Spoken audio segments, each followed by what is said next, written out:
여러분 안녕하십니까? 시정뉴스입니다. 요즘 같은 고유가 시대의 화두는 어떻게 하면 자동차 기름값을 줄일 수 있을까일 텐데요. 여러 가지 아이디어가 나오고 있지만 대중교통을 이용하고 자동차는 잠시 쉬게 해주는 것이 가장 좋은 방법이지 않을까 싶습니다. 주요 시정뉴스입니다. 용인시가 2020 용인 도시기본계획 변경안에 대해 주민과 관계 전문가 등의 의견 청취를 위한 공청회를 가졌습니다. 용인시가 영양 상태가 상대적으로 취약한 임산부와 영유아를 대상으로 보충 영양관리식품을 지원합니다. 용인시가 음식점 원산지 표시제 시행과 관련 음식점 관계자에 대한 홍보 및 교육과 함께 현장 지도를 실시합니다. 용인축산농협이 닭고기의 소비 촉진과 지역 축산농가를 지원하기 위해 닭고기 무료 시식회를 가졌습니다. 용인 디지털 정보도서관이 개관 1주년을 맞아 다양한 기념 행사를 갖습니다. 첫 소식입니다. 용인시가 2020 용인 도시기본계획 변경안에 대해 주민과 관계 전문가 등의 의견 청취를 위한 공청회를 가졌습니다. 용인시가 2020 용인 도시기본계획에 대해 주변 여건 변화를 반영, 도시기본계획의 일부 내용을 변경하고자 지난 27일 주민 공청회를 가졌습니다.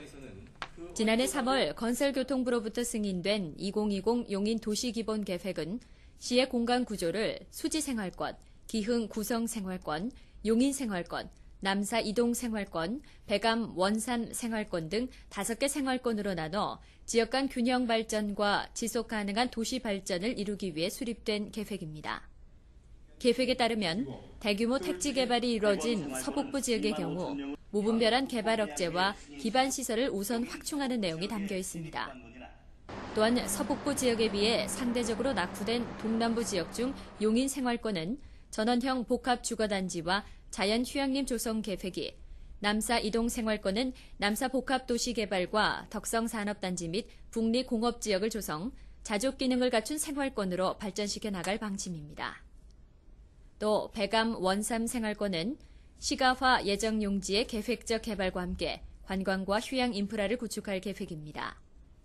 아울러 지난 4월 환경부로부터 승인된 수지로염 총량관리 계획이 본격 시행돼 그동안 3만 제곱미터 이상의 개발이 불가했던 동남부 지역에 10만 제곱미터 이상의 계획적인 개발이 가능해짐에 따라 행정타운 주변 상업지역과 역북지구 개발, 고림 유방 공업지역 개발 등 시의 대규모 정책 개발이 가능하고 시민체육공원, 동부여성회관, 용인 영어마을 조성은 물론 경안천 수질 개선으로 향후 추가적인 개발이 가능해져 지역 간 불균형 개발을 해소할 수 있을 것으로 전망됩니다. 용인시 보건소가 영양 상태가 상대적으로 취약한 임산부와 영유아를 대상으로 보충 영양관리식품을 지원합니다. 처인구 및 기흥구 보건소는 임산부, 영유아 보충 영양관리 지원 대상자 340명을 선정, 지난주부터 물품 지원에 들어갔습니다. 보충 영양관리 사업은 지역 저소득 가구 중 빈혈, 저체중, 영양 섭취 불량 등 영양 위험 요인을 가진 만 6세 미만의 영유아와 임산부 및 출산부 등을 대상으로 영양 섭취 상태 개선을 위한 교육과 함께 달걀, 우유, 검정콩, 미역 등 14종의 식품을 대상에 따라 6가지 패키지로 처방해 지원하는 사업입니다. 물품은 매월 2회 집으로 직접 배달하며 또한 빈혈 검사, 식품 섭취 상황 조사 등 영양 상태를 정기적으로 평가, 결과에 따라 맞춤형 영양 교육을 실시하는 등 대상자 스스로 올바른 식생활을 관리할 수 있는 능력과 태아 단계부터 건강권을 지켜줄 방침입니다. 용인시가 쇠고기 수입에 대한 시민들의 불안과 우려를 해소하기 위해 음식점 원산지 표시제 시행과 관련 음식점 관계자에 대한 홍보 및 현장 지도와 교육을 실시합니다. 2007년 1월부터 300제곱미터 이상 일반 음식점에서만 시행되어 온 품목별 원산지 표시제가 관련 법령이 개정됨에 따라 7월 초부터 품목에 따라 단계적으로 모든 음식점과 집단 급식 시설로 확대 시행됩니다. 원산지 표시 대상 품목은 쇠고기뿐만 아니라 돼지고기, 닭고기, 축산물 가공품과 쌀과 김치류를 조리해 판매하거나 제공하는 음식은 원산지 표시를 해야 합니다. 원산지 표시 방법은 국내산인 경우는 국내산 표시를, 수입산의 경우 수입 국가명을 표시해야 합니다. 또한 국내산의 경우라도 국내산 한우인지 유구인지 젖소인지를 확인할 수 있도록 그 종류를 함께 표시해야 하며 원산지를 표시하지 않을 경우 위반 사항에 따라 100만 원에서 500만 원의 과태료가 부과됩니다. 시는 제도가 아직 시행 초기인 만큼 처음부터 무리하게 단속을 실시하지 않고 홍보 및 현장 지도와 교육 등을 충분히 실시한 후 단속에 들어갈 예정입니다. AI 및 잘못 알려진 정보에 의해 그동안 위축된 닭고기의 소비를 회복하고 축산 농가를 지원하기 위해 닭고기 무료 시식회가 열렸습니다. 지난 4월 초부터 연이어 발생한 AI로 그동안 소비자들로부터 외면받아왔던 닭고기가 AI 추가 발생 없이 진정 기미를 보임에 따라 용인축산농협이 용인시 6개 연구회와 함께 지난 25일 닭고기 소비 촉진 행사를 가졌습니다. 용인축산농협 주차장에서 열린 이날 무료 시식 행사에는 시민 약 1000여 명이 행사장을 찾아 닭과 오리고기로 만든 튀김, 강정, 탕수육, 돈가스 등을 시식하며 그동안 막연하게 가졌던 불안감을 씻어버렸습니다. 안 불안해요. 하나도. 왜 불안해요? 이거 맛있게 먹었어요. 우리는 그 파동 나도 산 거 다 캐 먹었어요. 근데 백도까지 푹 끓여서 먹으면은 아무 이상 없어요. 세계보건기구와 국제식량농업기구 등에서도 익힌 닭고기, 오리고기 및 계란 섭취로 인한 전염 위험성은 없는 것으로 결론 지은 바 있고 식품의약품안전청에서도 AI 바이러스는 75도씨에서 약 5분간 열 처리 시 모두 사멸되므로 삼계탕이나 닭튀김 등과 같이 충분히 익힌 고기는 안전하다고 하니까요. 무더운 여름 삼계탕과 함께 건강 챙기시는 게 어떨까요? 용인 디지털 정보도서관이 개관 1주년을 맞았는데요. 한 번 찾은 시민들은 다시 찾는다는 용인 디지털 정보도서관에 문진희 리포터가 다녀왔습니다. 용인 디지털 정보도서관은 문화복지행정타운 내 문화예술원 1층과 2층에 위치한 미래형 지식정보 서비스를 만날 수 있는 공간입니다. 1층은 열린 디지털 정보실과 자료실로, 2층은 독서 공간과 디지털 정보실로 구성되어 있고 컴퓨터 40대와 DVD, 교양도서, 전기 간행물 등을 갖추고 있습니다. 또한 일반 도서관에 비해 각종 자료와 정보가 디지털화되어 있어 많은 공간을 차지하지 않고 온라인상에서도 전자책과 오디오북을 이용해 언제 어디서나 필요한 정보를 얻을 수 있다는 장점을 가지고 있습니다. 아이들 데리고 오는데요. 아이들이 DVD도 볼 수 있고 책도 볼 수 있고 그래서 아주 흥미로워하고요. 또 도서관이 딱딱한 데인데 전혀 딱딱하게 느끼지 않아서 엄마 시간만 나면 엄마 DVD 보러 가요. 도서관 가요. 그런 얘기를 자연스럽게 해서 좋은 것 같아요. 디지털 정보도서관의 일일 평균 방문자 수는 310명, 일일 평균 대출은 190여 원으로 꾸준히 그 이용자가 늘어나고 있는데요. 이에 디지털 정보도서관은 앞으로 더 많은 시민들과 함께하기 위한 개관 1주년 교양문화 행사를 마련했습니다.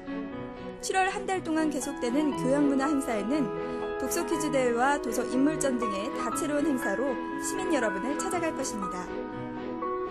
운영 시간은 월요일부터 금요일까지는 오전 10시부터 오후 7시, 토요일, 일요일은 오전 10시부터 오후 5시까지이며 용인 시민이면 누구나 무료 회원 가입 후 이용할 수 있으니 시민 여러분의 많은 관심 부탁드립니다.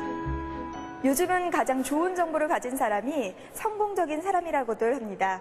용인 디지털 정보도서관에서 여러분의 성공적이고 풍요로운 미래를 설계해 보시기 바랍니다.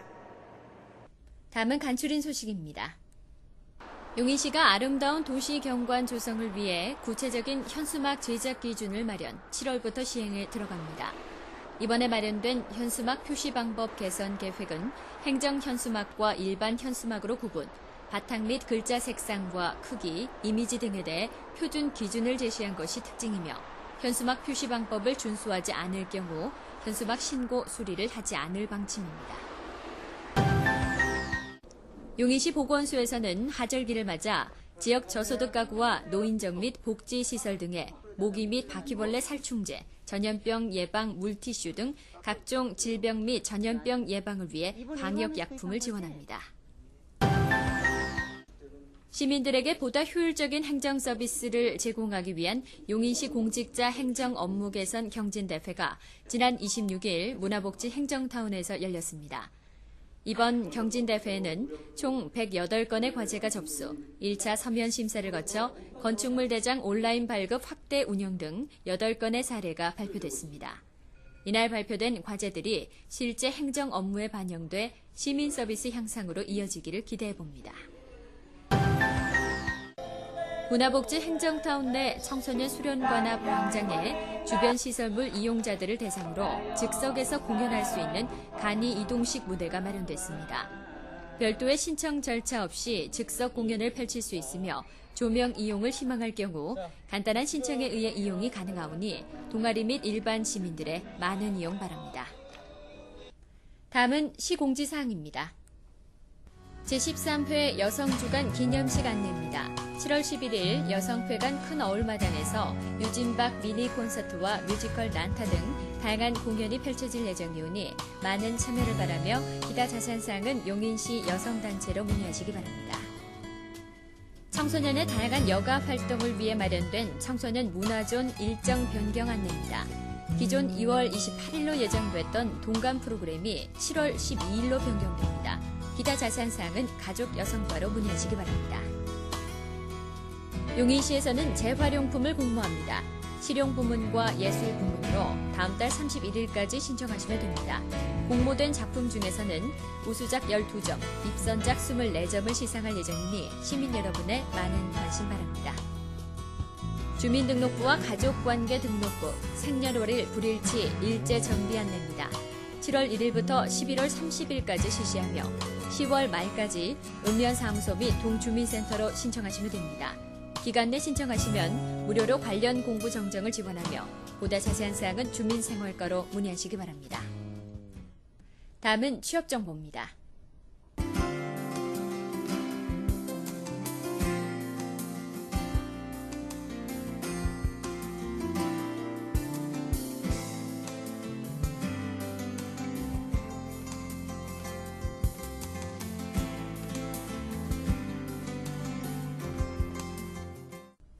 (6월) 말부터는 일제히 해수욕장들이 개장을 했죠. 아이들과 물놀이 할 때는 안전사고에 더욱더 유의하시기 바랍니다. 이상으로 시정뉴스를 마칩니다. 시민 여러분 고맙습니다.